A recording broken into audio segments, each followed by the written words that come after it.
শুধুমাত্র তোমাদের কমেন্টের ভিত্তিতেই কিন্তু আজকের এই ভিডিওটি, কারণ তোমরা বিভিন্ন ভিডিওতে, আমাদের ইউটিউব চ্যানেলের বিভিন্ন ভিডিওতে তোমরা কমেন্ট করেছিলে যে তোমাদের ফার্স্ট সেমিস্টারের সাপ্লির একটি সাজেশন দরকার। এখানে একটু বলে রাখি, তোমাদের ফার্স্ট সেমিস্টারের সিলেবাসটা অর্থাৎ সাপ্লিমেন্টারি সিলেবাসটা আছে পুরোটাই ওয়েস্টার্ন লজিকের উপরে। তো ওই লজিকের কিন্তু সেরকম কোনো সাজেশন হয় না, কারণ লজিক শিখতে হয় এবং প্র্যাকটিস করে যতটা পারবে ততটাই তুমি নাম্বার তুলতে পারবে। আজকের ভিডিওটি তোমরা যদি আমাদের ফেসবুক পেজ থেকে দেখে থাকো তাহলে অবশ্যই ফেসবুক পেজটিকে ফলো করে রেখো, এবং যারা আমাদের ইউটিউব চ্যানেল থেকে দেখছো অবশ্যই ইউটিউব চ্যানেলটিকে সাবস্ক্রাইব করে রেখো। তো মাত্র 20টি, অর্থাৎ 20টিও নয়, মাত্র তোমাদের 16 থেকে 17টি প্রশ্ন আজকে এই ভিডিওর মাধ্যমে রাখবো।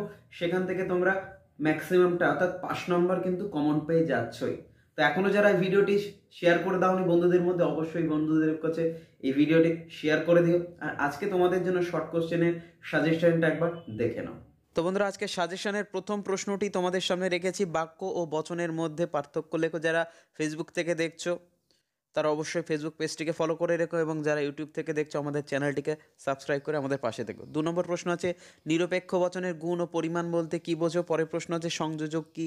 4 নম্বর প্রশ্ন আছে, ন্যায় বলতে কাকে কি বোঝো বা ন্যায় কাকে বলে? আচ্ছা, পরের প্রশ্ন আছে আমাদের এখানে 5 নম্বর প্রশ্নটি আছে, ন্যায়ের বৈধ মূর্তি কয়টি? পরের প্রশ্ন, একটি বৈকল্পিক বাক্য কখন সত্য হয়? পরের প্রশ্ন আছে, বচনের বিরোধিতা বলতে কি বোঝো? অথবাতে আছে, প্রদত্ত বচনটির বিরুদ্ধ বচনটি লেখো। কোনো মানুষ পূর্ণ নয়। চলে আসবো আমরা পরের প্রশ্ন 8 নম্বর প্রশ্নে, এ বচনের সরল আবর্তন কি সম্ভব?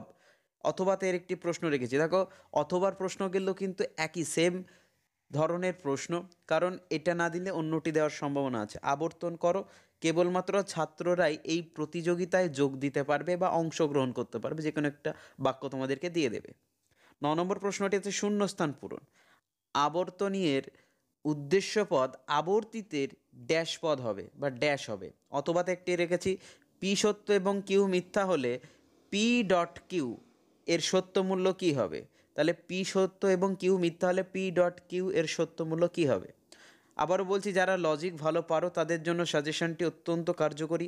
যারা লজিক পারো না তাদের এখান থেকে 5 নম্বর উঠে যাবে বলে আমি মনে করি। আর যারা এখনও বড় প্রশ্নটি বা বড় প্রশ্নের সাজেশন এখনও দেখোনি, চ্যানেলে ভিডিও আছে, তোমরা চ্যানেলে যাও, সেখান থেকে গিয়ে দেখে নাও।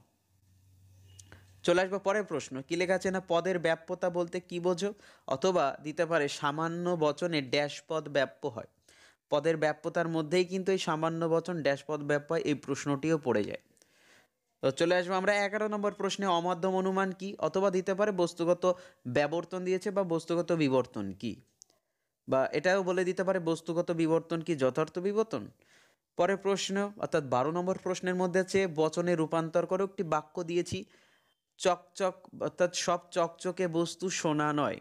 সব চকচকে বস্তু সোনা নয়। অথবা দিতে পারে, সত্য না মিথ্যা, অর্থাৎ সত্য বা মিথ্যা নির্ণয় করো। ই বচন উদ্দেশ্য পদকে ব্যাপ্য করে কিন্তু বিধেয় পদকে ব্যাপ্য করে না।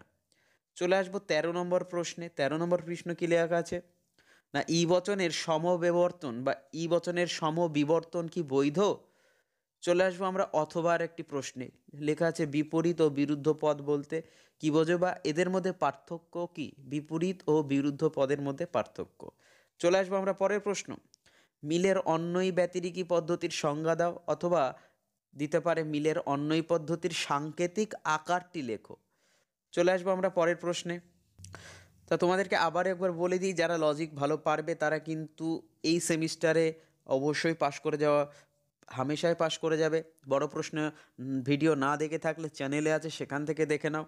আর তোমাদের জন্য পরের প্রশ্ন আছে, সত্য সারণী কে লেখা আছে, সত্য সারণীর দ্বারা বৈকল্পিক অর্থাৎ ভেল এর আকার লেখো। সত্য সারণীর দ্বারা বৈকল্পিক বা ভেল এর আকার লেখো। অথবাতে একটি প্রশ্ন রেখেছি, দেখো, পি সত্য এবং কিউ মিথ্যা। কি বললাম?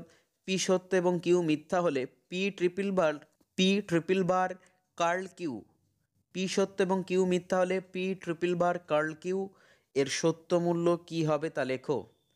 16 নম্বর প্রশ্নতে কি লেখা আছে? 16 নম্বর প্রশ্নে আছে তোমাদের জন্য, একটি প্রাকল্পিক বাক্য কখন সত্য হয়, বা দিয়ে দিতে পারে একটি প্রাকল্পিক বাক্য কখন মিথ্যা হয়। অথবাতে আছে, দেখো, ভূত আছে বাক্যটির ভেনচিত্রে প্রকাশিত করো বা ভেনচিত্রে রূপান্তরিত করে দেখাও। 17 নম্বর প্রশ্ন এবং শেষ প্রশ্ন বা এরপরে আরেকটি প্রশ্ন আছে, বচন বলতে কী বোঝো? অথবাতে আছে পরিমাণ অনুযায়ী নিরপেক্ষ বচন কত প্রকার ও কী কী। চলে আসবো আমরা পরের প্রশ্ন, 18 নম্বর প্রশ্ন বা শেষ প্রশ্ন। কি লেখা আছে? পি সত্য। পি সত্য হলে কার্ল P implies Q, first bracket close, ভেল কিউ এর সত্য মূল্য নির্ণয় করো বা সত্য মূল্য লেখো।